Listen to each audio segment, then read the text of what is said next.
أعوذ بالله من الشيطان الرجيم بسم الله الرحمن الرحيم الحمد لله رب العالمين الصلاة والسلام على أشرف الأنبياء والمرسلين خاتم النبيين بالقاسم محمد وأهل بيته الطيبين الطاهرين المعصومين الذين أذهب الله عنهم الرجس وطهرهم تطهيرا أما بعد السلام عليكم ورحمة الله وبركاته. Welcome to this Majlis Tarheem for the Eisal-e-Thawab of the first birthday of Marhum Dr. Barket Abbas Jaferi, as well as his brother, late Marhum Ali Abbas Jafri, Ibn Syed Ahmed Jafri. Inshallah, we will start the program with the recitation of Surah Yasin. And after Surah Yasin, there will be Soz and Marsiya recited by respected Brother Septair Taza Kazmi Sahab. And after which his son, Zafar Jafri, inshallah, will say a few words, as well as Dr. Sarwat Hussain, who will share some thoughts about Dr. Barket Abbas Jaferi.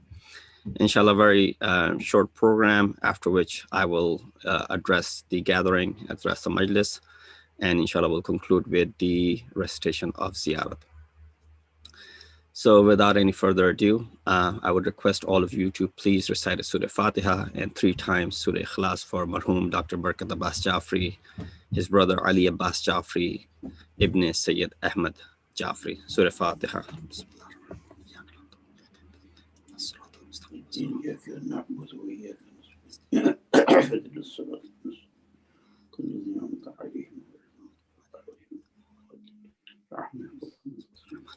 الله وعد الله الصمد لم يلد ولم يولد الله الصمد لم يلد ولم يولد ولم بسم الله الرحمن الرحيم الله الصمد اللهم صل على محمد وآل محمد اللهم صل على محمد وآل محمد اللهم صل على محمد وآل محمد. Inshallah, we will start with the recitation of Surah Yasin. For that, I will request Maulana Syed and Rizvi Sahab to go ahead and recite and start us off. أعوذ بالله السميع العليم من الشيطان اللعين الرجيم بسم الله الرحمن الرحيم ياسين والقرآن الحكيم إنك لمن المرسلين على صراط مستقيم تنزيل العزيز الرحيم لتنذر قوما ما أنذر آباؤهم وهم غافلون لقد حق القول على أكثرهم فهم لا يؤمنون إنا جعلنا في أعناقهم مغلالا فهي إلى الأذقان فهم مقمحون وجعلنا من بين أيديهم سدا ومن خلفهم سدا فأغشيناهم وهم لا يبصرون وسواء عليهم أأنذرتهم أم لم تنذرهم لا يؤمنون إنما تنذر من اتبع الذكرى وخشي الرحمن بالغيب فبشره بمغفرة وأجر كريم إنا نحن نحيي الموتى ونكتب ما قدموا وآثارهم وكل شيء أحصيناه في إمام مبين واضرب لهم مثلا أصحاب القرية إذ جاءها المرسلون إذ أرسلنا إليهم اثنين فكذبوهما وعززنا بثالث فقالوا إنا إليكم مرسلون قالوا ما أنتم إلا بشر مثلنا وما أنزل الرحمن من شيء إن أنتم إلا تكذبون قالوا ربنا يعلم إنا إليكم لمرسلون وما علينا إلا البلاغ المبين قالوا إنا تطيرنا بكم لئن لم تنتهوا لنرجمنكم وليمسنكم منا عذاب أليم قالوا طائركم معكم أئن ذكرتم بل أنتم قوم مسرفون وجاء من أقصى المدينة رجل يسعى قال يا قوم اتبعوا المرسلين اتبعوا من لا يسألكم أجرا وهم مهتدون وما لي لا أعبد الذي فطرني وإليه ترجعون أتخذ من دونه آلهة إن يردن الرحمن بضر لا تغن عني شفاعتهم شيئا ولا ينقذون إني إذا لفي ضلال مبين إني آمنت بربكم فاسمعون قيل ادخل الجنة قال يا ليت قومي يعلمون بما غفر لي ربي وجعلني من المكرمين وما أنزلنا على قومه من بعده جند من السماء وما كنا منزلين إن كانت إلا صيحة واحدة فإذا هم خامدون يا حسرة على العباد ما يأتيهم برسول إلا كانوا به يستهزئون ألم يروا كم أهلكنا قبلهم من القرون أنهم إليهم لا يرجعون إن كل لما جميع لدينا محضرون وآية لهم الأرض الميتة أحييناها وأخرجنا منها حبا فمنه يأكلون وجعلنا فيها جنات من نخيل وعناب وفجرنا فيها من العيون ليأكلوا من ثمره وما عملته أيديهم أفلا يشكرون سبحان الذي خلق الأزواج كلها مما تنبت الأرض ومن أنفسهم ومما لا يعلمون وآية لهم الليل نسلخ منه النهار فإذا هم مظلمون والشمس تجري إلى مستقر لها ذلك تقدير العزيز العليم والقمر قدرناه منازل حتى عاد كالأرجوع القديم. لا الشمس ينبغي لها أن تدرك القمر ولا الليل سابق النهار وكل في فلك يسبحون. وآية لهم أنا حملنا ذريتهم في الفلك المشحون وخلقنا لهم من مثله ما يركبون وإن نشاء نغرقهم فلا صريخ لهم ولا هم ينقذون إلا رحمة منا ومتاعا إلى حين. وإذا قيل لهم اتقوا ما بين أيديكم وما خلفكم لعلكم ترحمون فما تأتيهم من آية من آيات ربهم إلا كانوا عنها معرضين.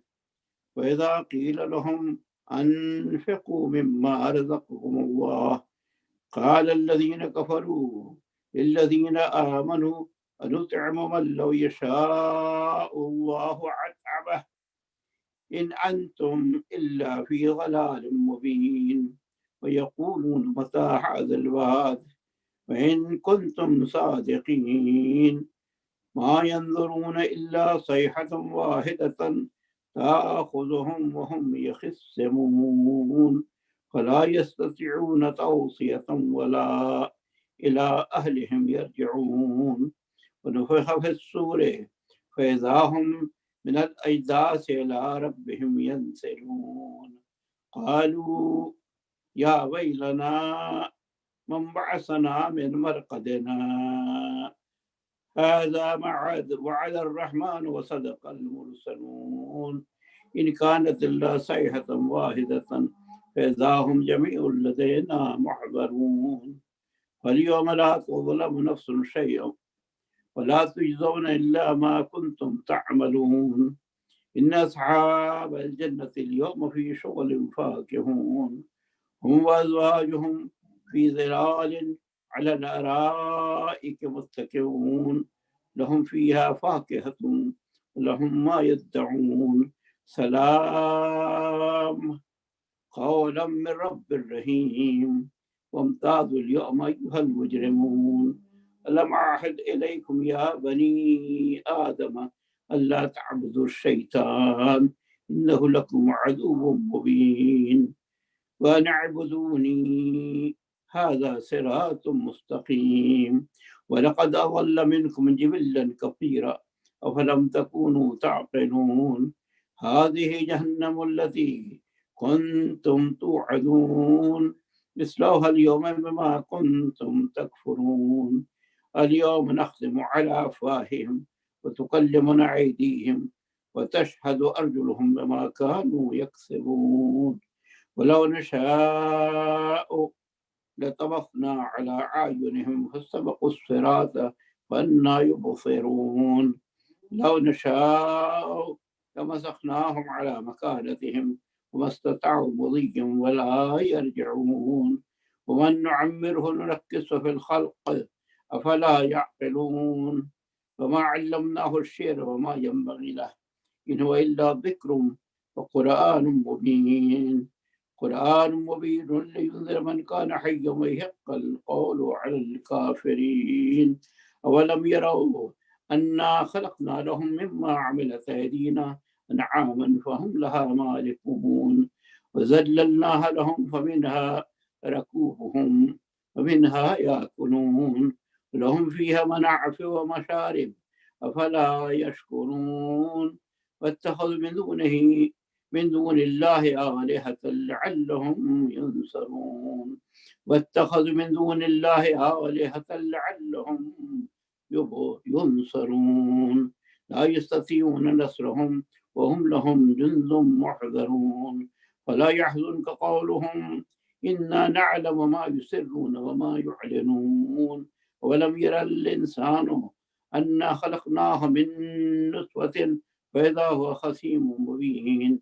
وضرب لنا مثلا ونسي خلقه قال من يحيي العظام وهي رميم قل يحييها الذي أنشاها أول مرة وبكل خلق عليم عليم الذي جعل لكم من الشجر الأخضر نارا فإذا أنتم منه توقدون وليس الذي خلق السماوات والأرض بقادر على أن يخلق مثلهم بلى وهو الخلاق العليم إنما أمره إذا أراد شيئا أن يقول له كن فيكون فسبحان الذي بيده ملكوت كل شيء وإليه ترجعون صدق الله العلي العظيم. رحم الله من قال سورة الفاتحة. بسم الله الرحمن الرحيم. أعوذ بالله من الشيطان الرجيم. بسم الله الرحمن الرحيم. الحمد لله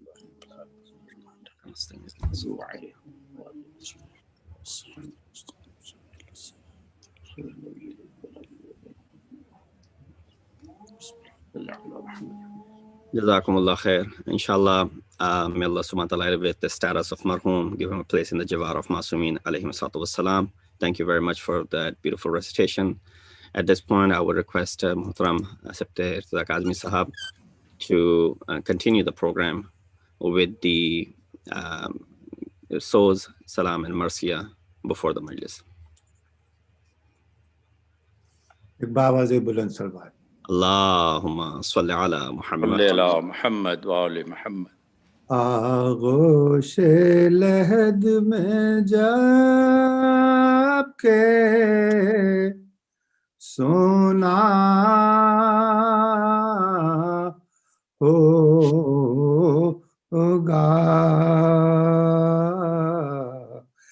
آغوش لحد میں جب کے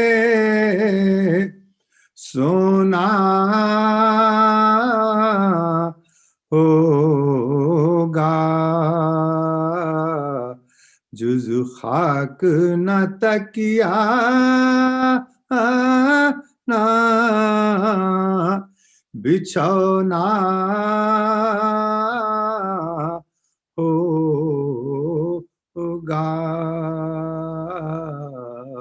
جز خاک نہ تکیا نہ بچھونا ہوگا تنہائی میں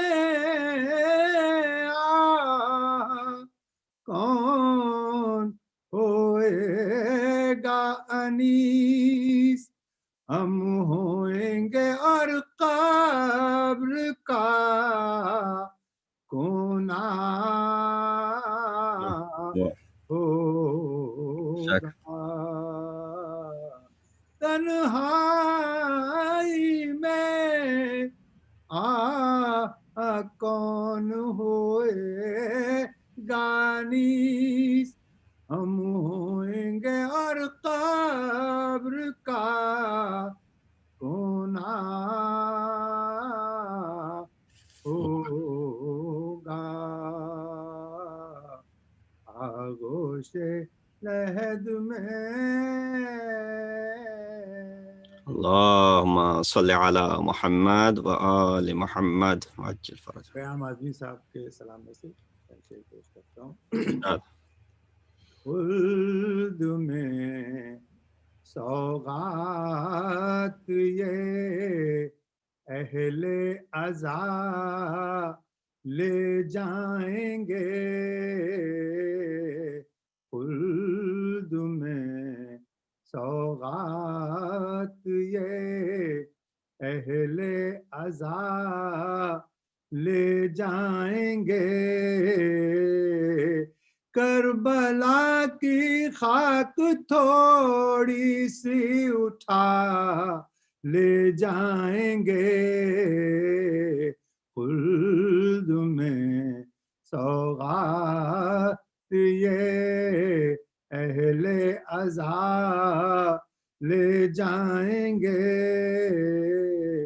گمراہی کا غم نہیں میدان محشر میں ہمیں مانگ کر زہرا سے جنت کا پتہ لے جائیں گے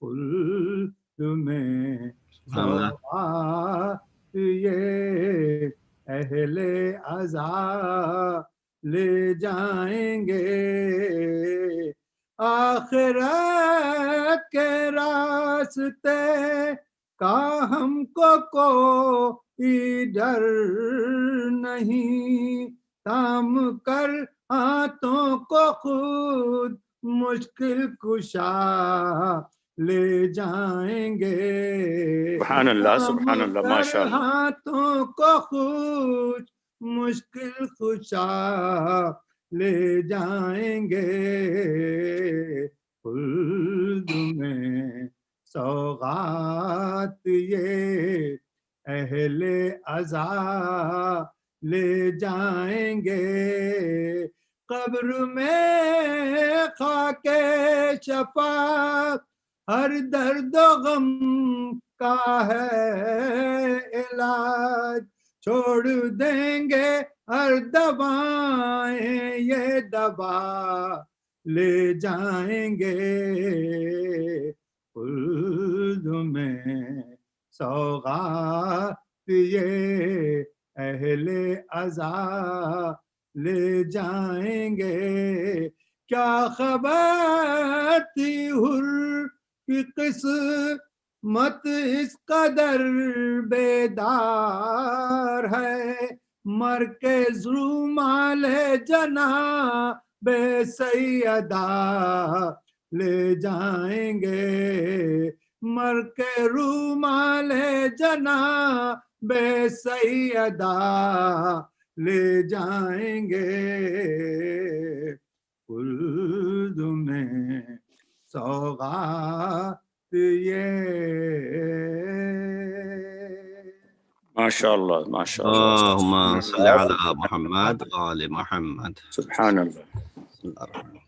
إياك نعبد وإياك نستعين اهدنا الصراط المستقيم صراط الذين غير المغضوب ولا الضالين. اللهم صل على محمد وآل محمد. جب ہوئی ظہر تلک قتل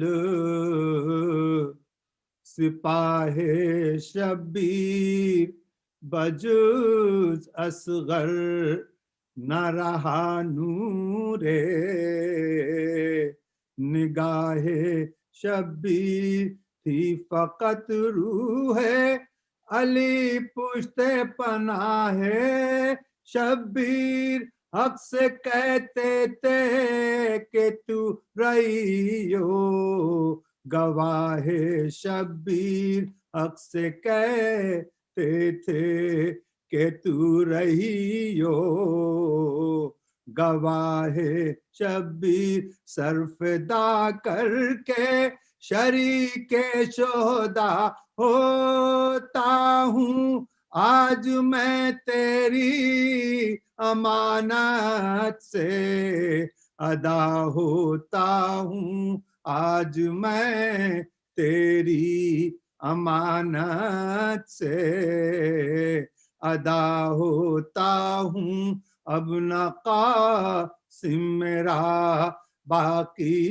ہے نہ اکبر باقی نہ علمدار سلامت ہے نہ لشکر باقی بھانجے بیٹے بھتیجے نہ برادر باقی اب فقط سر میرا باقی ہے اور اصغر باقی قتل اصغر ہو میرا سر بھی جدا ہو جائے اس امانت سے بھی شبیر ادا ہو جائے اس امانت سے بھی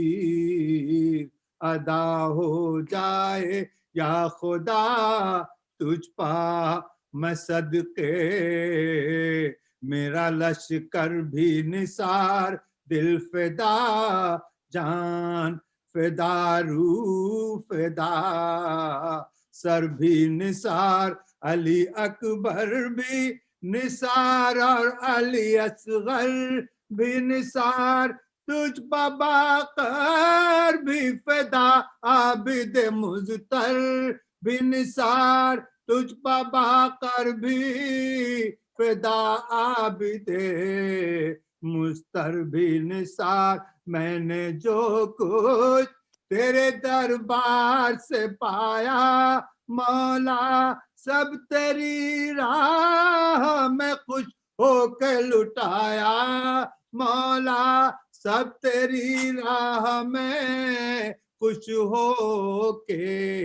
लुटाया मौला। वो कले चेपा धरे हाथ पड़े हैं अकबर, है वो अब्बास दिलावर, वो हसन का दिलबर।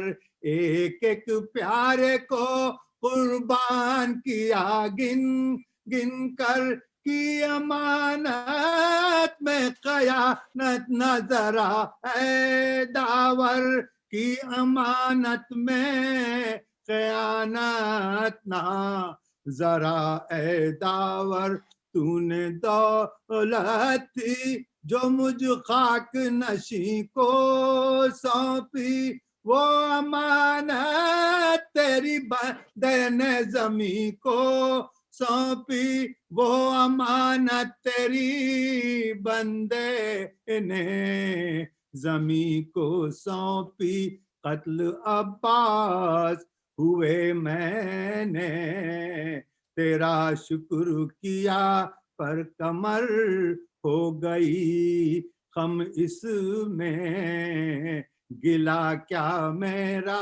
निकला अकबर का भी दम अश्क न निकला मेरा, की बदी नाना की उम्मत ने न बद मैंने कहा, की बदी नाना की उम्मत ने न बद मैंने कहा।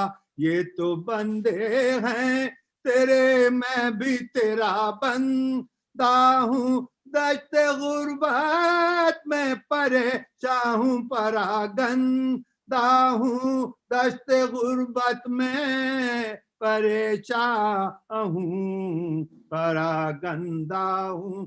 तूने बचपन में खिलाए समरे खुल्दे बरी, अब अगर तीसरा फाका है नहीं कुछ मैं हंसी चूसी चुटपन में ज़बाने नबिये अर्श नशी। आज अगर पीने को पानी नहीं तो खैर नहीं, आज अगर पीने को पानी नहीं तो खैर नहीं। एक दिन हल्क था और फातिमा के शीर की धार, आज राजी हूँ गले पर जो शमशीर की धार, आज राजी हूँ गले पर जो शमशीर की धार। जब हुई जोहर तलक कत्ल सिपाहे शब्बीर। जज़ाकल्लाह माशाअल्लाह जज़ाकल्लाह। अल्लाहुम्मा सल्ली अला मुहम्मद व आले मुहम्मद। ये थे जनाब सिफ्त रज़ा काज़मी साहब, ममनून हैं कि उन्होंने बड़ी खूबसूरती से जो है वो सोज़ अस्सलाम मरसिया पेश किया। खुदावंद मुताल मरहूम के दर्जात बुलंद से आली तर फरमाए। इसके साथ ही प्रोग्राम को आगे बढ़ाते हुए मैं दरख्वास्त गुजार हूँ डॉक्टर सरवत हुसैन से कि वो आएँ और डॉक्टर बरकत अब्बास जाफरी के बारे में कुछ बयान करें। जी अस्सलामु अलैकुम व रहमतुल्लाह। सबसे पहले तो दुआ ये है कि बरकत भाई और उनके जो बरादर मुहतरम इंतकाल कर गए हैं, अल्लाह ताला उनके दर्जात बुलंद करे और जो सदक़ा जारिया वो शुरू करके गए हैं वो जारी रखे। हम सब ने बरकत भाई से ये सीखा है कि جو بھی ضرورت مند کہیں بھی دنیا میں ہو، افریقہ میں ہو، پاکستان میں ہو، مڈل ایسٹ میں ہو، اور کسی مذہب کا ہو، کرسچن ہو، مسلمان ہو، جوز ہو، کوئی بھی ہو، اللہ کے بندوں کی مدد کرنا برکت بھائی نے بغیر کسی تمیز کے ہمیں سکھایا ہے۔ اور اس سلسلے میں برکت بھائی نے تنزانیہ میں، پاکستان میں، مڈل ایسٹ میں، عراق میں بہت سے پروجیکٹ شروع کیے تھے اپنی ایک نان پروفٹ 501c3 آرگنائزیشن کے تھرو، GCI کے تھرو۔ اور ہم لوگ جنہوں نے برکت بھائی سے سیکھا ہے وہ ابھی تک برکت بھائی کے صدقہ جاریہ کے لیے اور اپنے لیے، اپنے عاقبت کے لیے ہم وہ کام جاری رکھ رہے ہیں۔ اور اس سلسلے میں ایک پروجیکٹ جو اس وقت ابھی شروع ہونے والا ہے، اس میں یہ ہے کہ پاکستان میں الکوثر یونیورسٹی قبلہ مولانا نجفی صاحب کی، ان کے تحت ایک نرسنگ سکول شروع کیا گیا ہے گلگت میں، جس میں مومنین بچیوں کو نرسنگ کی تعلیم دی جاتی ہے تاکہ وہ نہ صرف قوم کی خدمت کریں، انسانیت کی خدمت کریں، بلکہ آلسو اپنی پروفیشن کو بھی بڑھائیں اور تعلیم یافتہ ہونے کے ساتھ ساتھ اپنی نسل کو بھی آگے بڑھائیں۔ تو اس سلسلے میں جو GCI برکت بھائی نے شروع کی تھی، ہم برکت بھائی کی محبت میں اور اپنی آخرت کے لیے یہ کام جاری رکھ رہے ہیں۔ اور ہم میں سے GCI کے جو ممبرز ہیں انہوں نے 12 یتیم بچیوں کو نرسنگ کالج میں فارغ التحصیل، یعنی شروع سے اور آخر تک جو ان کا پروگرام ہے، اس کا خرچے کا بیڑا اٹھایا ہے تاکہ یہ لوگ جو ہیں وہ بچیاں نرسنگ سکول سے گریجویٹ کر سکیں۔ کیونکہ پاکستان میں بہت زیادہ ضرورت ہے، اس لیے نرسنگ کی بھی اور شیعہ بچیوں اور بچوں میں تعلیم کی بھی، تو یہ ایک چھوٹی سی کنٹریبیوشن جو ہم صدقہ جاریہ کے طور پہ کر رہے ہیں۔ اس میں گزارش یہ ہے کہ اور کوئی صاحبان یا فیملی اس میں شامل ہونا چاہتے ہیں تو وہ بڑی آسانی سے شامل ہو سکتے ہیں۔ ہم میں سے کسی کو کانٹیکٹ کریں، یا مسز برکت کو یا ظفر جعفری کو، کسی کو کانٹیکٹ کیجئے تاکہ اس میں ہم کنٹریبیوشن اگر آپ کرنا چاہیں تو اس میں شامل ہونا چاہیں تو اس میں شامل ہو سکتے ہیں۔ اور اس کے علاوہ اگر پاکستان یا عراق میں کوئی اور پروجیکٹ آپ کے ذہن میں ہو جو آپ شروع کرنا چاہتے ہیں اور نہیں کر پائے ہیں، ہمارے پاس سسٹم اور لوگ موجود ہیں جو ان علاقوں میں آپ کا چیریٹی ورک کمپلیٹ کر سکتے ہیں۔ تو گزارش یہی ہے کہ ایک یہ اپرچونٹی نکلی ہے، یہ سب کو اس کی اطلاع میں دینا چاہتا ہوں، تاکہ ہم سب دینا چاہتے ہیں GCI کے ممبرز کہ اس میں کنٹریبیوٹ اگر آپ کرنا چاہیں تو کر سکتے ہیں۔ بہت شکریہ، اور ایک سورہ فاتحہ مرحومین کے لیے پیش کرنے کے ساتھ میں اپنی گزارشات ختم کرتا ہوں۔ بہت شکریہ۔ جزاک اللہ۔ سورة الفاتحة. بسم الله الرحمن الرحيم. إياك نعبد وإياك نستعين، اهدنا الصراط المستقيم صراط الذين أنعمت عليهم غير المغضوب عليهم ولا الضالين. صلى الله على محمد وآل محمد. At this point, I would request Marhum Dr. Barket Abbas Jaferi's son, Zafar Jafri, to come and say a few words. Assalamu alaikum. Thank you, Sarwat Uncle and Global Caregivers, for honoring my dad and issuing scholarships in his memory for the orphans. I just want to say a few words. A year has passed, but it seems only like yesterday. There's not a single day that has passed that we don't remember him, and he is with us all the time.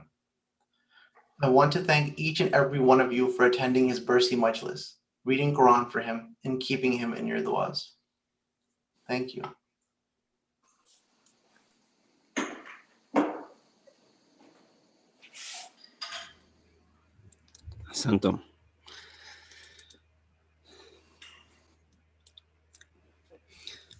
Thank you very much, Zafar, for that very short and sweet message.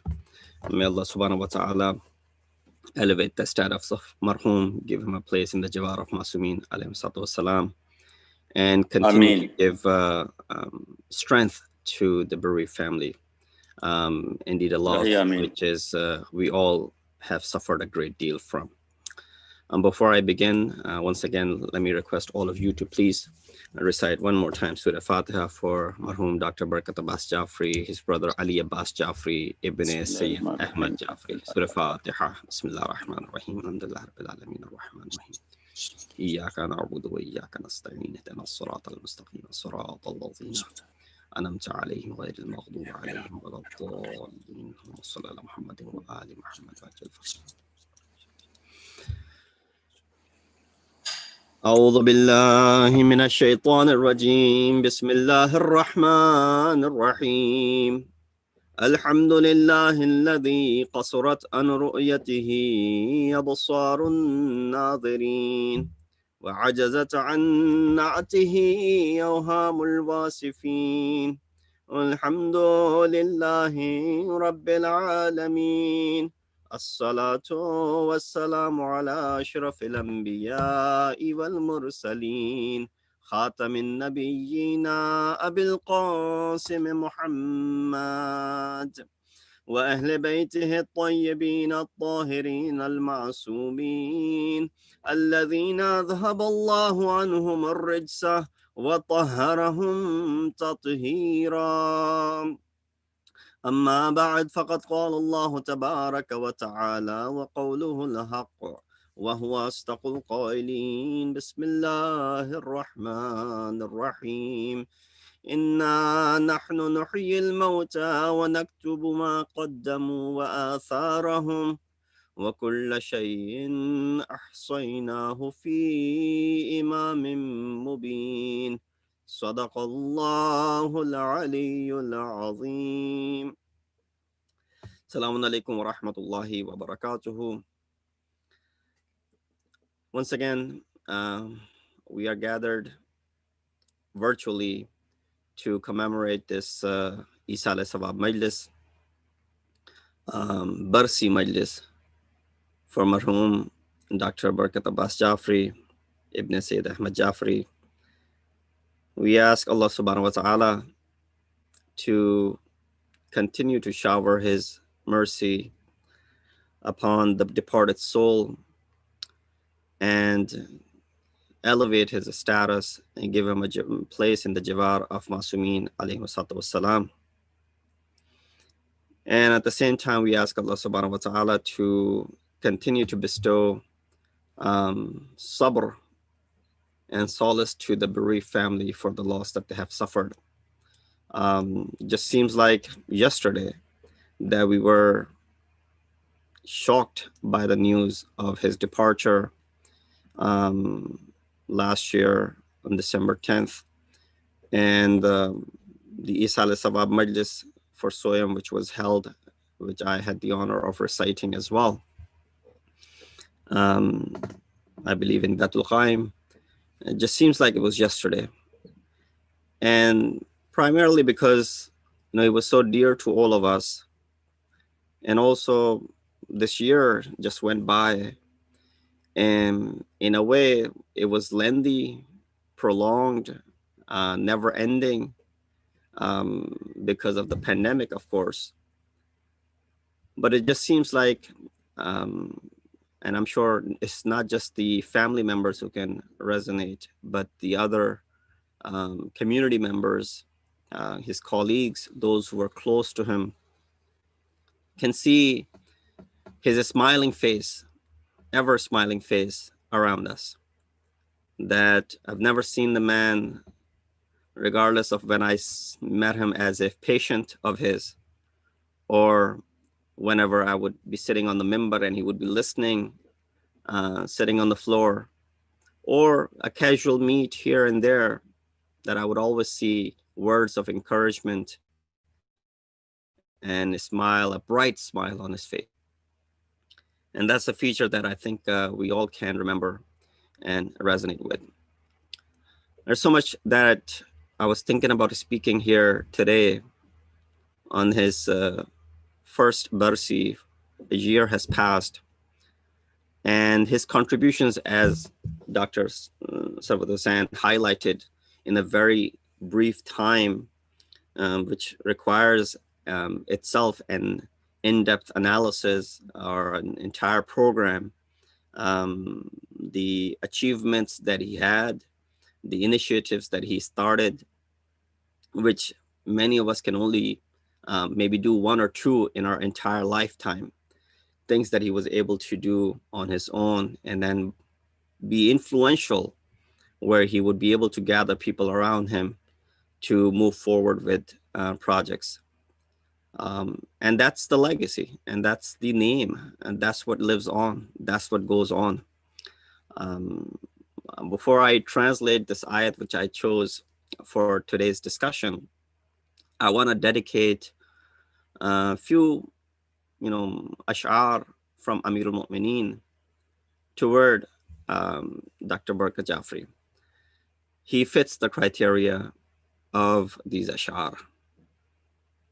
Imam said, "An-nasu min jihat at-timthal akfa, abuhum Adamu wal ummu Hawa.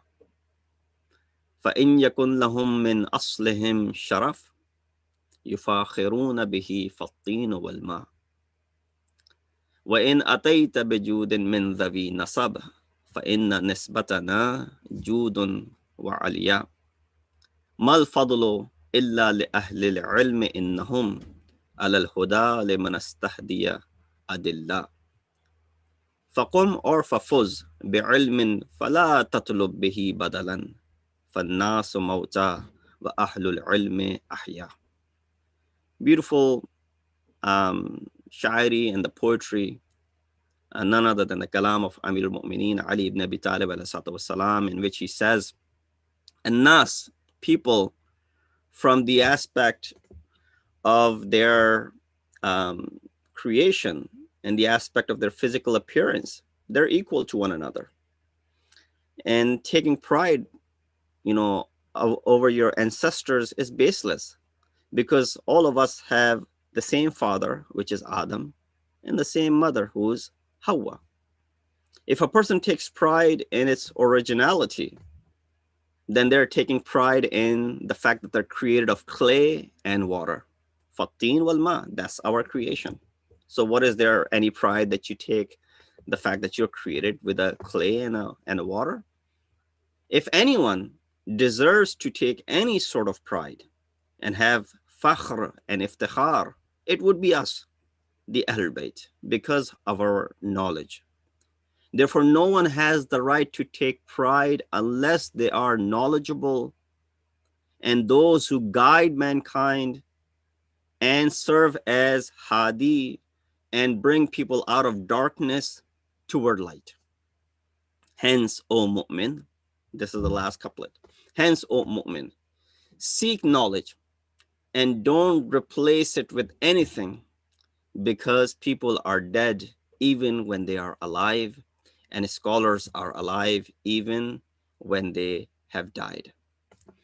So from here we understand how Imam ﷺ, when he speaks so eloquently, how these words fit the personality of this marhum.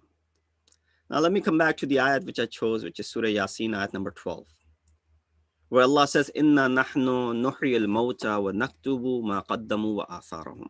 Indeed, it is we who revive the dead and write what they have sent ahead and their effects, which they left behind. And we have figured everything in a manifest imam. وَكُلَّ شَيْءٍ أَحْصَيْنَاهُ فِي إِمَامٍ مُبِينٍ. I chose this ayat because it, of course, talks about the end life, that whatever insan does is written up, it's documented and put in a file, and it's registered. It is given as a book on Qiyamah to us. Then, of course, there are different types of books that exist. Number one is your personal book. As the ayat of Quran says, "Iqra kitabaka kafa bi nafsika al-yawma عَلَيْكَ حَسِيبًا. Read your book. That is enough for your nafs when hisab kitab or an accountability is being done. Some people will cry out loud, يَقُولُونَ يَا وَيْلَتَ مَا لِهَذَا الْكِتَابِ لَا يُغَادِرُ صَغِيرَةً وَلَا كَبِيرَةً إِلَّا أَحْصَاهَا. Some people will cry out loud. They'll be saying, what is wrong with this book? That it did not leave out anything small or big. Everything is encompassed in this book. Fi kitabin mubin, as is said in that ayat, and illa ahsaha, as it mentions over here. Second is the book for the entire nation. Kullu ummatin tud'a ila kitabiha. That describes the social life. You have the individual responsibilities as well as you have the social responsibilities for your surroundings. And then there's a complete book. It says, وَكُلَّ شَيْءٍ أَحْصَيْنَاهُ فِي إِمَامٍ مُبِينٍ, as I recited in this ayat of Surah Yasin. That everything that takes place in the universe is written in this book.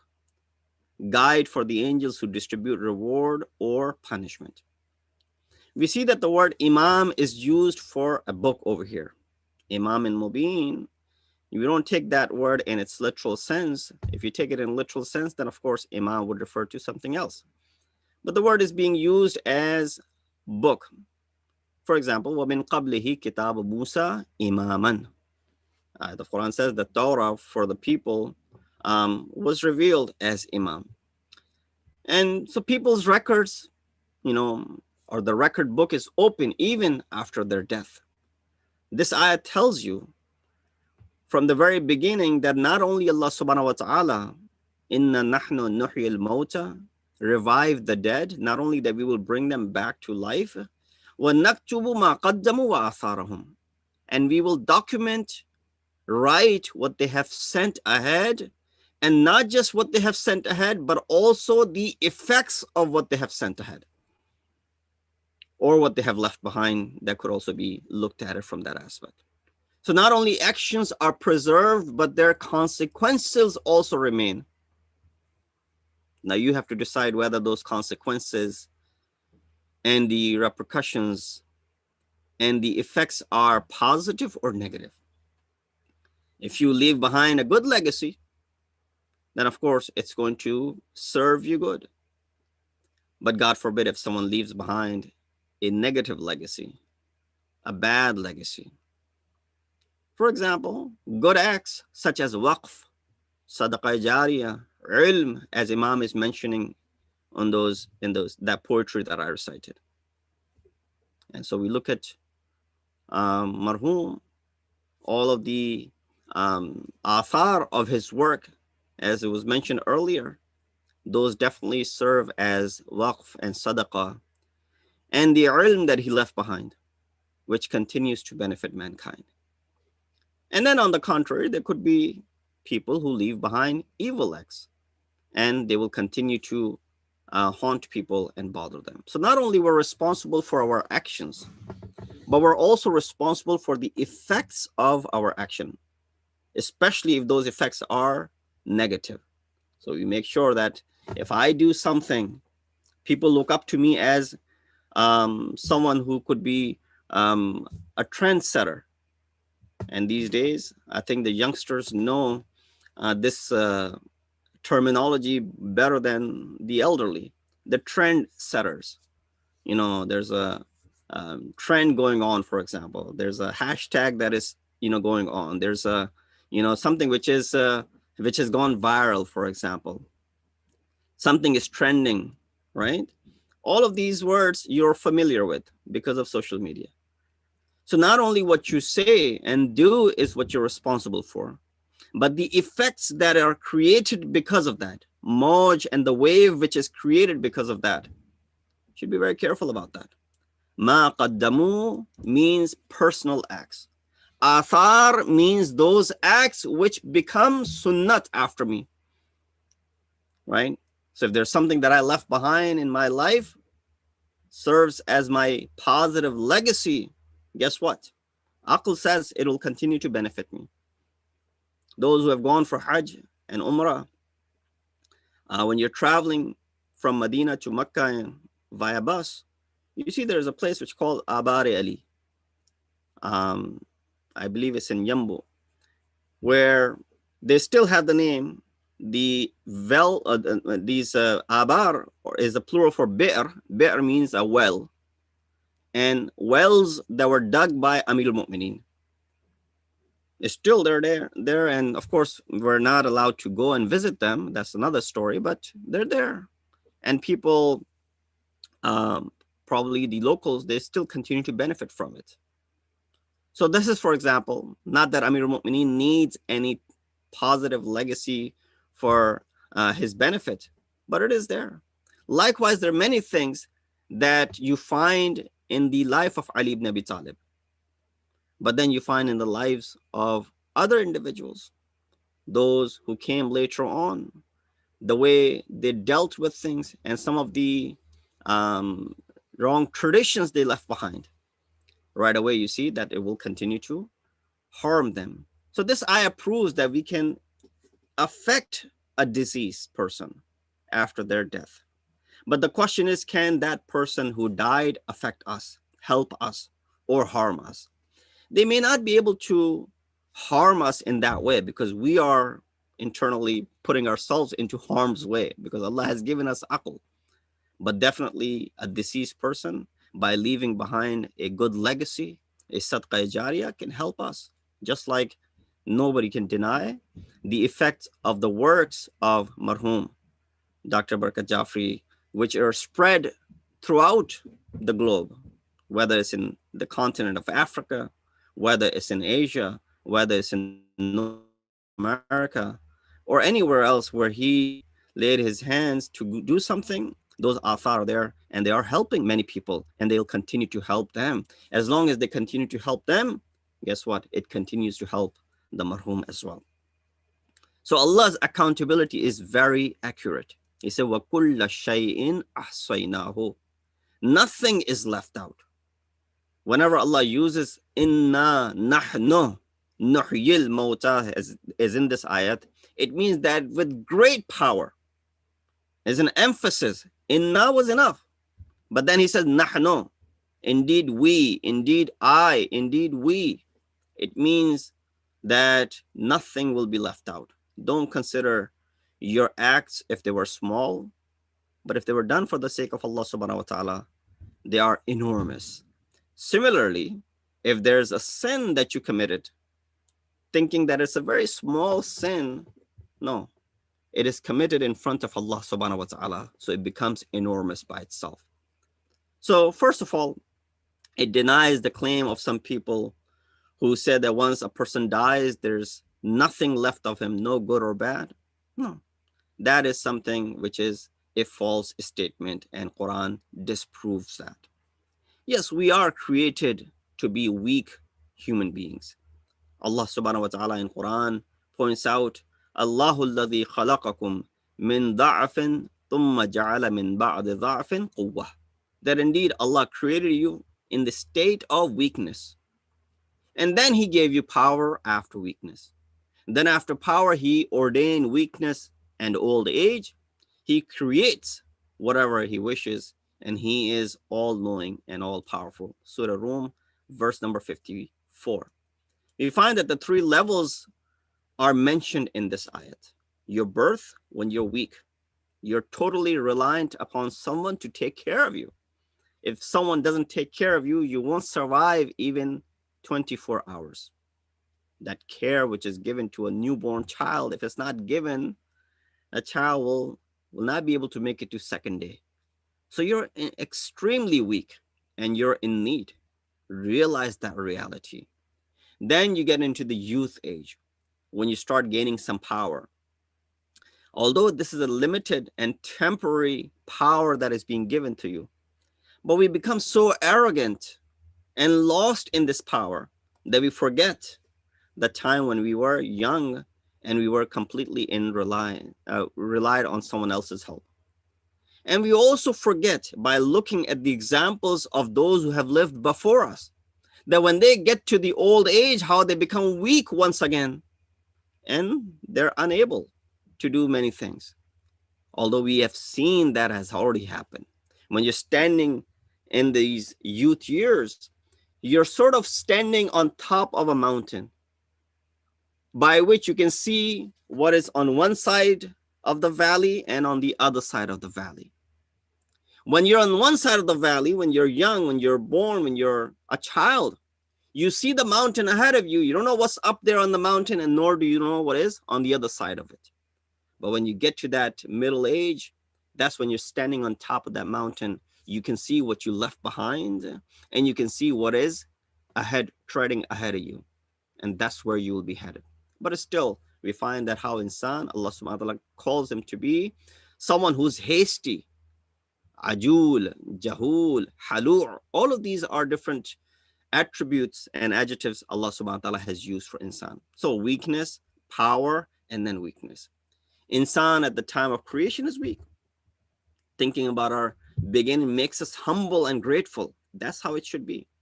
Don't complain about weakness. It's the planning of Allah subhanahu wa ta'ala, the wise. One power is between these two weaknesses. Yet when we get this power, how arrogant do we become? Don't drag it. Weakness of creation is not the weakness of the creator. Don't think that he is weak, na'udhu billah, that he has created you in this way. وَهُوَ الْعَلِيمُ الْقَدِيرُ. He's all knowledgeable and he's all powerful. And then he questions you. كَيْفَ تَكْفُرُونَ بِاللَّهِ. Because when you get to that age, you start doing what? This arrogance creeps into your mind that you start questioning his ability.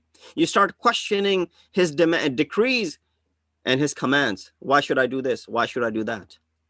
What makes God powerful over me? Why should I listen to him? He said, كَيْفَ تَكْفُرُونَ بِاللَّهِ وَكُنْتُمْ أَمْوَاتًا فَأَحْيَاكُمْ ثُمَّ يُمِيتُكُمْ ثُمَّ يُحْيِيكُمْ ثُمَّ إِلَيْهِ تُرْجَعُونَ.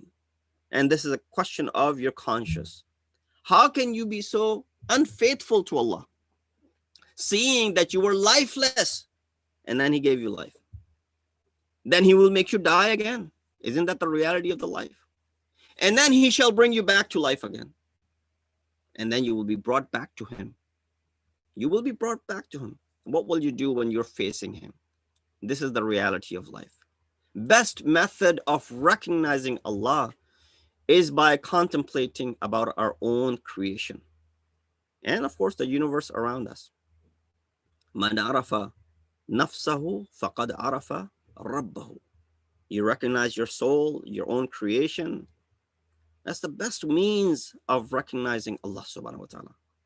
Hazrat Ibrahim said the same thing. He said, Rabbi alladhi yuhyi wa yumeet. My Lord is someone who creates, and he's the one who brings death.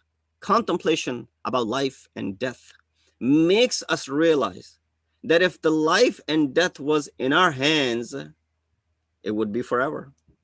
Why didn't we exist, for example, earlier? Why didn't we come 100 years ago? Why didn't we come 1,000 years ago? Why weren't we living in the time of the Prophet? If this life and death was in our hands, we could have chosen when we wanted to live. But that tells you that it is not in your hands. It's not in your hand that when will you be alive, and it's not in your hand that when will you leave this world. Life's a reality. The reality is hidden, but the effects are obvious in humans. This reality of this life, the effects might be hidden from our eyes. But we can see in the human beings that are walking around us. I'll explain. Creator's reality is also not tangible, right? That's why a lot of people have a hard time believing in Allah, because he's not someone you can touch or feel or see or hear, right? These the senses that you have, you can't sense God with these senses that you have. And a lot of people want to be able to see their God, want to be able to hear, want to be able to touch and feel him. And that's why they lack belief in the Creator. Question from intellect and nature is one of the most effective methods of tabligh and guidance. كَيْفَ تَكْفُرُونَ بِاللَّهِ. So of course, we haven't seen, so we're all on the same bandwagon. But why is it that some are believers and some are unbelievers? Allah poses this question to all of us. كَيْفَ تَكْفُرُونَ بِاللَّهِ. How do you deny or disbelieve in Allah subhanahu wa ta'ala? Wa kuntum amwatan, and you were dead. You didn't exist. Your wujud was actually adam. Wa kuntum amwatan. Fa ahyakum. Who brought you to life? So the question is from, your conscious, question from your intellect and from your nature that is in your surrounding. So looking at these asar, you'll be able to get to that ultimate answer. Number two, contemplating in the changes in life and death are the best methods of proving the wujud of Allah. What are the changes that happen in the life and death? Well, we were dead. We didn't exist. We were ma'doom, and then we came into existence. And if you have doubt about that about yourself, then you see people all around you. The children that are born in your family or in your neighborhood, they didn't exist, and then they exist. The self-recognition is also the prelude to God's recognition.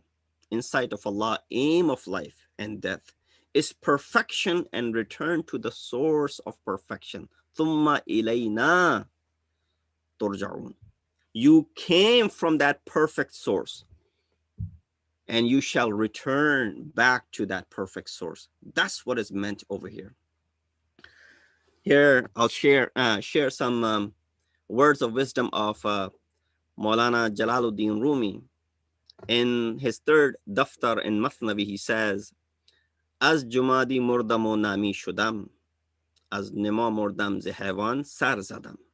I died from being inanimate to being that which grows and becomes or became an animal, basically.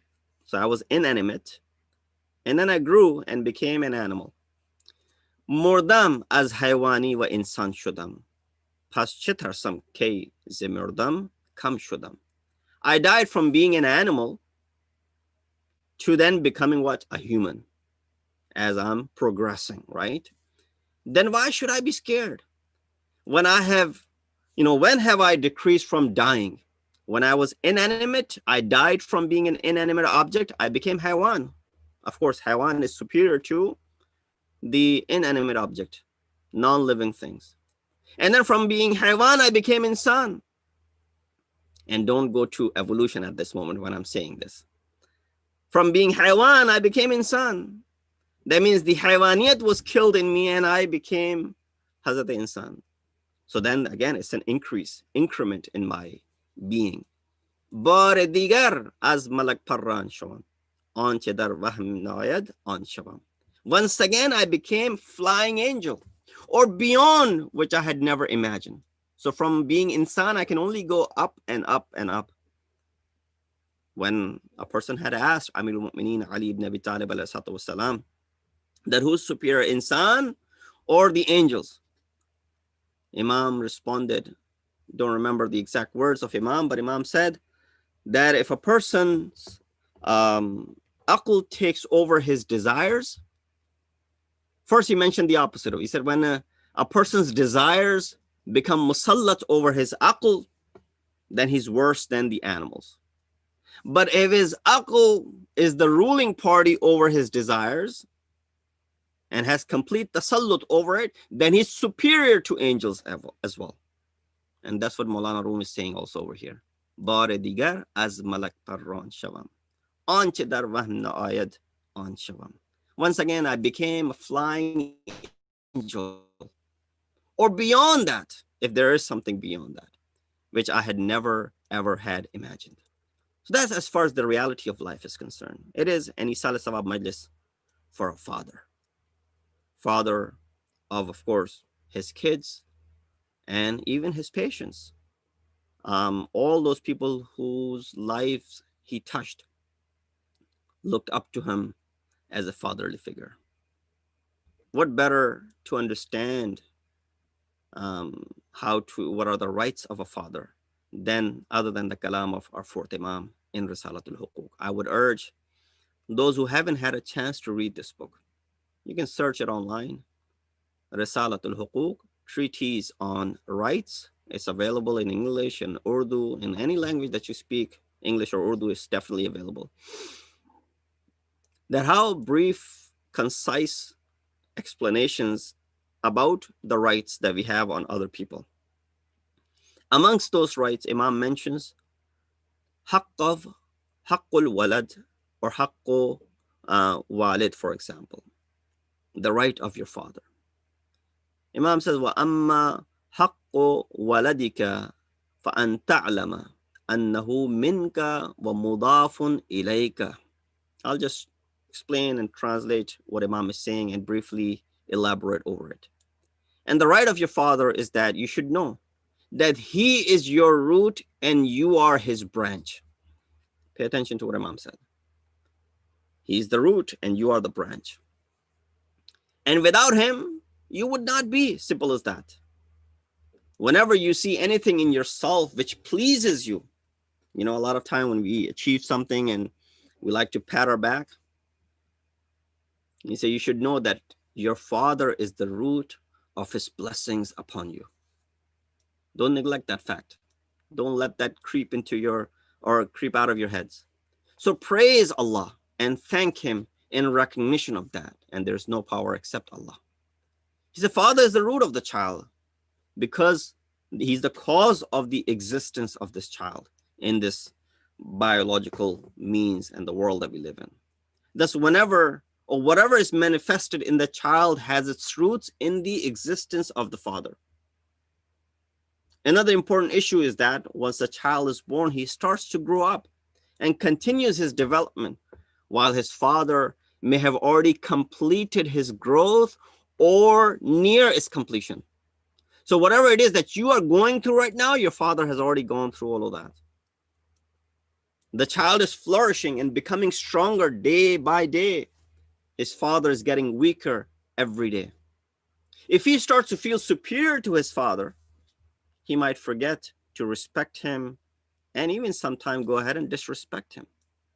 And that is an ultimate tragedy. Imam Alayhi Imam Zainul Abidin, at last he said, he stresses that recognizing the blessings from our father, his rights, and properly performing our duties regarding him is only possible through divine assistance. That's why you see that not many people are able to pay those respects.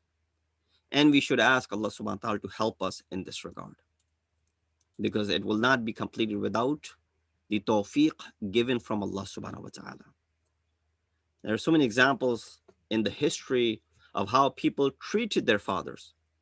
You just look up the Abbasid caliphs, Muntasar, Mutawakkil, how, you know, they treated their parents, regardless of how they were. Prophet says, Al-Barakatu ma'a akabirikum. Barakat. And his name was Barakat as well. Prophet said, Al-Barakatu min akabirikum. The blessings, the word Barakat means blessing. Blessing is from your akabir, from your elderly. So be very kind and generous and gentle with them. Because ash-shaykhu fi baytihi kan-nabi fi ummatihi. The existence of an elderly in the house, in the form of a father, form of a grandfather, is like the wujud of a nabi in his ummat. You know the way a nabi serves the ummah? That's how a father is, and the example of father is in the household. He said, "Oh Ali," Prophet is saying to Ali, "Nazarul walid ila walidayhi hubban lahuma ibadat." When a child looks upon his father with love and compassion, Allah considers this to be ibadat. Just imagine how easy this religion is. And then people say, well, how difficult is this religion? Mere glance at your parents is considered to be ibadat. And sometimes the greatest of the ibadat. There are many similar traditions, looking at scholar, looking at the creation, looking at Quran, looking at the Kaaba, all considered to be ibadat. And Allah says, we created you for one and only purpose. وَمَا خَلَقْتُ الْجِنَّ وَالْإِنسَ إِلَّا لِيَعْبُدُونَ. That you may do the ibadah. Therefore, looking is very important. It is the first encounter. Why hadith says, "An-nazaru baridul qalb," that eye that you lay on someone, it has effect on your heart, because what you see through the eyes transfers, glance goes into the heart. Now, of course, this goes to a different chapter in fiqh. But when you see a father, when you see a scholar, when you meet him, when you learn from their knowledge and from the akhlaq, it says, فَضْلُ الْفَقِيهِ عَلَى الْعَابِدِ كَفَضْلِ الشَّمْسِ عَلَى الْكَوَاكِبِ. The superiority of a scholar over a worshipper is like the superiority of a sun in relation to the stars. Now, I don't need to explain this analogy, this example that Imam has given. Where are the stars and where the sun? One has its original light, the others are only borrowing. And that's why Quran says, هَلْ يَسْتَوِي الَّذِينَ يَعْلَمُونَ وَالَّذِينَ لَا يَعْلَمُونَ. Do you think those who are knowledgeable equal to those who are not knowledgeable? No, of course not. That is not true. And the person who is no longer amongst us was also a very knowledgeable person in what he did, in the areas of his expertise, and ilm dost, who had this thirst and hunger for knowledge. Now, I was asked by his children as to what is it that we can do that not only benefits him, but if he's looking down or if he can see our actions, makes him happy, right? Or we get his satisfaction, something which satisfies him. And of course, we can't look at him anymore. That would have been ibadat for us. But is this possible that kindness is only when they're alive? How can we be kind to them when they're no longer alive? So there are a few things that are recommended by the scholars. I'll go through these things very quickly. Number one, performance of their qada wajibat. Because that's what you would be thinking about if you had only a day or two left in your life. If there was only a day or two left in your life, then you wouldn't be worrying about the football game that you have to watch tomorrow. You wouldn't be worrying about the Super Bowl tomorrow or whenever it is, or any other big sporting event or any other event in your personal accomplishments even. That would be the last thing on your mind. Your priorities will change if you knew that tomorrow is the last day of your life. So what would you do at that time? Do that for your marhumeen, and that will satisfy them. So performance of their qada wajibat. It is automatically mandatory to perform the qada of a father upon the eldest son. And it becomes mandatory upon other children as well to perform the qada of their mother if she has a wasiyat as well. But for father, it's an automatic. But if you can't do it, then hire someone to go ahead and do this. Because when we struggle to do our own wajibat, it's difficult maybe to do theirs as well. So you can hire someone, and that would be equally beneficial. If parents were in debt to others, it is the obligation for children to pay off their debts. Imam Sadiq said, وَيُقْضِي عَنْهُمَ الدَّيْنِ, that pay off their debts. That's something which will lift the burden if they had any burden on their shoulders. And then think that would make them happy. Again, from the kalam of Ma'asumeen, performance of mustahabbat on their behalf, such as performance of hajj, performance of salat, fast, giving sadaqah on their behalf, the projects that, marhum, for example, really held dear to himself. If you can continue that, because that was his life dream. And if he sees that that dream of his is now flourishing and it's continuing, that will definitely satisfy him. What is the obstacle for you to be kind to your parents, whether they're alive or dead? No. You can perform these things on their behalf and it will benefit them. Imam says when a person performs mustahab actions on behalf of the parents, its sawab reaches them and benefits them as well as you. So you, the one who is doer of these actions, as well as, of course, the recipient. Moreover, it brings blessings and increment in your wealth. and this person will never face poverty in his life. This is in Biharul Anwar. So to that extent, ask for their forgiveness. It's one of the most important things the bereaved children could do for their parents after their death. That's why you recite this, Allahumma ghfirli wa li walidayya wa lil mu'minina yawma yaqum al-hisab, when you perform the salat of parents, of deceased parents. Also, dua number 23 from Sahif Sajadiya as a reference. Keeping the memory of the parents by holding the majalis such as this, for their soyam, for their chihlum, for their bursi, when people come together, they recite Quran for them, and mu'mineen are provided for. All of these are acts of kindness. Remember them with kindness. Prophet said it is amongst the major sins to curse at the parents or say anything which is abusive to them. Prophet said, la'ana jama'atun ila an qala wa man la'ana abawayh. Who is it that curses his own father or his own mother? فَقَالَ رَجُلٌ Rasulullah, أَيُوجَدْ رَجُلٌ يَلْعَنُ أَبَوَيْهِ? Is there a person who would curse his own father and be abusive towards him? فَقَالَ نَعَمْ يَلْعَنُ آبَاءَ الرِّجَالِ وَأُمَّهَاتِهِمْ فَيَلْعَنُونَ أَبَوَيْهِ. When you curse someone else's parents, in return they curse your parents. So this is your cause. You're the one who's the cause of that. And lastly, respecting and remembering their parents, your parents, friends, whomever they were very close to. That will definitely be something which satisfies them. There's a lot of other discussions that I wanted to bring in this Eisal-e-Thawab Majlis, but I'll remain content with this one. Remember, I started the discussion ilm ke hawale se, ke alim ka darja hatta abid ke darje se bhi bulandtar hai. اور یہ چیز آپ کو بخوبی قرآن کے مطالعے سے نظر آئے گی. حضرت یونس کے واقعے کو اگر آپ اٹھا کے پڑھیں تو دو لوگوں کا تذکرہ ملتا ہے. ایک جن کا نام روبیل تھا، جو کہ عالم تھے حضرت یونس علیہ السلام کے زمانے میں، اور ایک دوسرے تنوخہ جو کہ ایک عابد کی شکل میں تھے.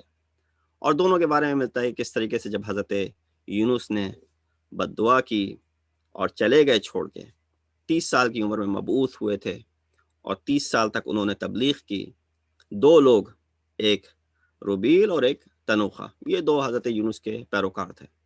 ایک عالم تھا اور ایک عابد تھا، اور ان کے علاوہ کوئی اور حضرت یونس کے راستے پہ نہیں چلا. تو حضرت یونس جب ان سے نہ رہا گیا تو انہوں نے رخ کیا اور انہوں نے بدعا کی کہ اللہ ان کے اوپر، میری قوم کے اوپر عذاب بھیج دے. یہاں تک کہ وہ جو عابد تھا وہ بھی حضرت یونس کے ساتھ چلا گیا. لیکن حضرت یونس جب گئے اس جگہ کو چھوڑ کے تو روبیل نامی شخص نے لوگوں کو اکٹھا کیا، کہا یہ نبی خدا ہے کہ جس کی تم نے پیروی نہیں کی.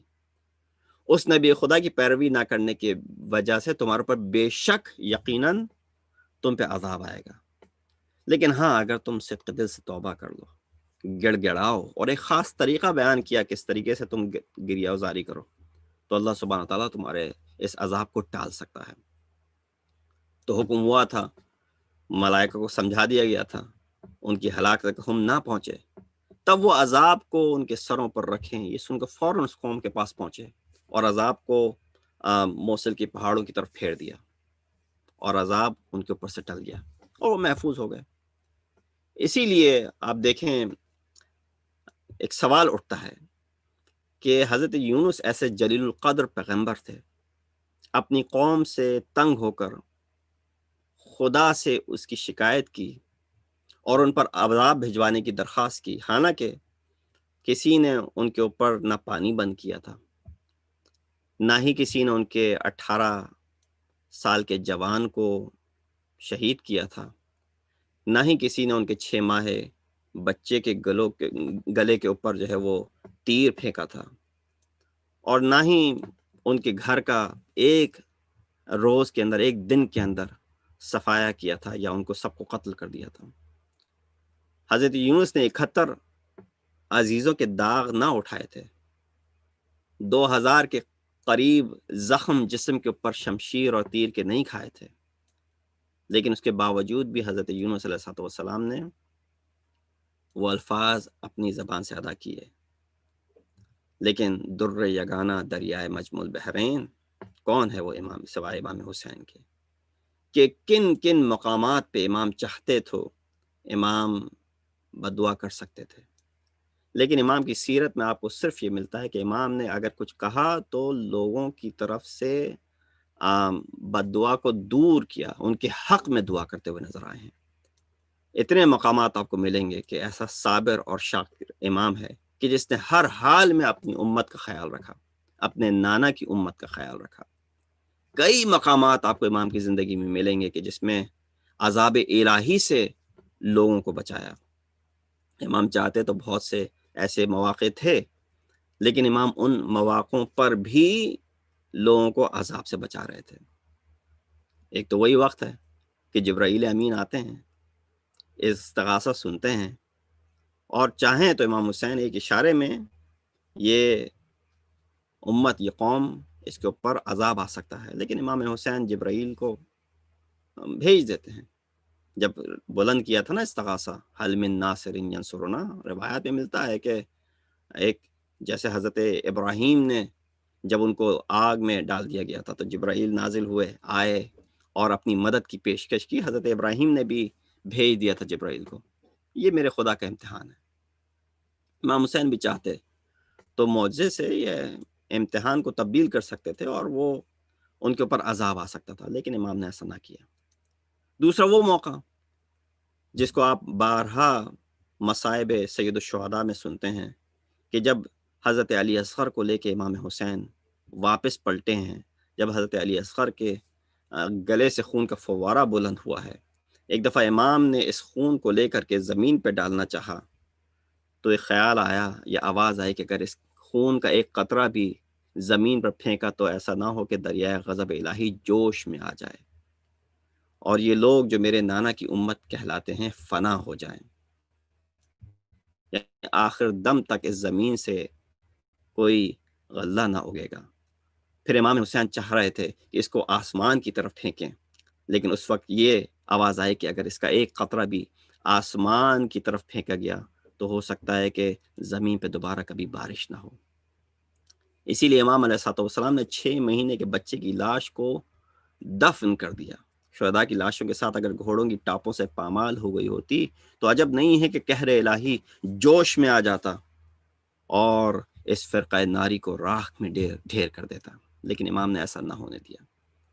تیسرا وہ وقت تھا جب مظلوم کربلا جنگ کے دوران اپنے بیمار بیٹے کو دیکھنے کے لیے خیمہ گاہ میں تشریف لائے۔ امام کے جسم پہ اس قدر تیر پیوست ہو چکے ہیں، بیمار کربلا نے یہ گمان کیا کہ شاید آپ کے سرانے کوئی اور شخص بیٹھا ہوا ہے، پہچان نہ پائے۔ جب آپ نے غور سے دیکھا کہ آپ کے پدر مظلوم ہیں اور ان کے بدن مبارک کے اوپر اتنے تیر پیوست ہوئے ہیں، مریض نے عرض کی، بابا دشمنوں نے آپ کی یہ کیسی حالت کر دی؟ بابا کیا وجہ ہے کہ میں نے آپ کو دیکھا کہ آپ نے ایک کو قتل کیا اور 10 کو چھوڑ دیا؟ امام فرماتے ہیں کہ اے فرزند، یہ راز عصر کے وقت تم پر منکشف ہو جائے گا۔ یعنی عصر کے وقت کیوں؟ جب میری شہادت واقع ہوگی اور تم امامت کے درجے پہ فائز ہوگے تو تم پہ یہ راز منکشف ہو جائے گا۔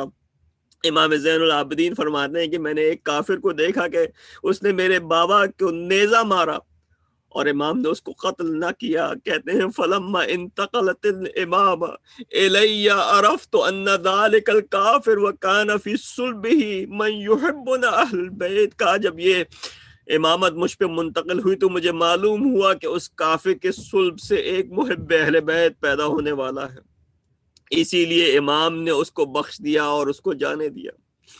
اس کے علاوہ جب ملائین عین حالت جنگ میں حضرت کے سامنے سے بھاگ جاتے تھے یا طالب پناہ ہوتے تھے تو آپ جنگ سے دست مبارک کو فوراً روک لیتے تھے، ان کا تعاقب نہیں کرتے تھے، کہتے تھے لا حول ولا قوت الا باللہ العلی العظیم پڑھ کے اپنے مقام پہ امام کھڑے رہتے تھے۔ اور کئی ایسے موارد ہیں کہ جب امام علیہ السلام نے امت رسول کی خاطر بد دعا نہ کی، اگر چاہتے تو کر سکتے تھے۔ بس وہ آخری مقام آپ تک پیش کر دوں کہ جب سید الشہداء زین سے زمین پہ آتے ہیں ایک دفعہ شمر ملعون اس نیت کے ساتھ آگے بڑھا جس سے آسمان اور زمین کانپنے لگے کہ شمر چاہتا تھا امام کے سر کو تن سے جدا کر دے. وہ شقی حضرت کے قریب پہنچا، کہتا ہے میں نے دیکھا لبھائے مبارک جنبش میں ہے اور شدت تشنگی سے امام کلام نہیں کر سکتے ہیں. میں سمجھ گیا کہ شاید ہمارے حق میں بد دعا کر رہے ہوں گے. میں اپنا کان ان کے دہن اقدس کے قریب لے گیا تو میں نے کیا سنا ان کی نحیف آواز میں کہ وہ درگاہ پروردگار میں عرض کر رہے خداوند حسین نے اپنے وعدے کو وفا کیا، اب تجھ سے امیدوار ہوں کہ میرے نانا کی امت کے گناہگاروں کو اپنے وعدے کے مطابق بخش دے اور تو صادق الوعد ہے. انا للہ و انا الیہ راجعون. بار الہ ہماری سے بات قبول فرما، ہم گناہ گار ہیں، ہمارے گناہوں سے درگزر فرما، ہمیں اہل بیت علیہ السلام کے نقش قدم چلنے کی توفیق عطا فرما، ہمیں ان کی تعلیمات پر عمل کرنے کی توفیق عطا فرما، ہمارے امام کے ظہور میں تعجیل فرما، ہمیں ان کے اعوان و انصار میں شمار کر. ایک دفعہ سورہ فاتحہ کی تلاوت کر کے اور 3 دفعہ سورہ اخلاص کی تلاوت کر کے مرحوم ڈاکٹر برکت عباس جعفری، مرحوم علی عباس جعفری ابن سید احمد جعفری کی روح کو اصحال کر دیں. بسم اللہ الرحمن الرحیم، الحمدللہ رب العالمین الرحمن الرحیم مالک یوم الدین ایاک نعبد و ایاک نستعین اهدنا الصراط المستقیم صراط الذین انعمت علیہم غیر المغضوب علیہم ولا الضالین. بسم اللہ الرحمن الرحیم قل هو اللہ احد اللہ الصمد لم یلد ولم یولد ولم یکن له کفوا. بسم اللہ الرحمن الرحیم قل هو اللہ اللہ الصمد لم یلد ولم یولد ولم یکن له کفوا. بسم اللہ الرحمن الرحیم قل هو اللہ اللہ الصمد لم یلد. متوجہ زیارہ. السلام علیکم یا رسول اللہ، السلام علیکم نبی اللہ، السلام علیکم یا حبیب اللہ، السلام علیکم یا خیرت اللہ، السلام علیکم ورحمۃ اللہ وبرکاتہ، السلام علیکم ابا عبداللہ، السلام علیکم ابن رسول اللہ، السلام علیکم وعلی جدک وابیک وعلی امک واخیک ورحمۃ اللہ وبرکاتہ، السلام علیکم یا غریب الغرباء، السلام علیکم معین الضعفاء والفقراء، السلام علیکم شمس الشموس وانس النفوس ای المدفون بعرض علی ابن موسی رضا ورحمۃ اللہ وبرکاتہ، السلام علیکم صاحب العصر والزمان، السلام علیکم امام الانس والجان، السلام علیکم شریک القرآن اجل اللہ تعالی فرجک وسهل الله مخرجك وظهورك وجعلنا من أعوانك وانصارك ورحمة الله وبركاته.